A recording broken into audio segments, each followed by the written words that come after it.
ይሻለናል ወዳጄ ሕይወት ይሻለናል ዓለምን ብናተርፍና ነፍሳችንን ብንጥል ምን ይጠቅመናል ይልቅ ሕይወት ይሻለናል ሕይወት ይሻለናል ወዳጄ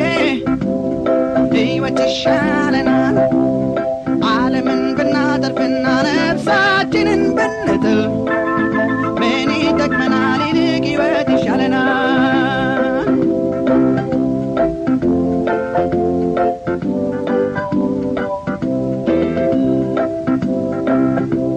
ለሰው ለነገ ይሰነቃል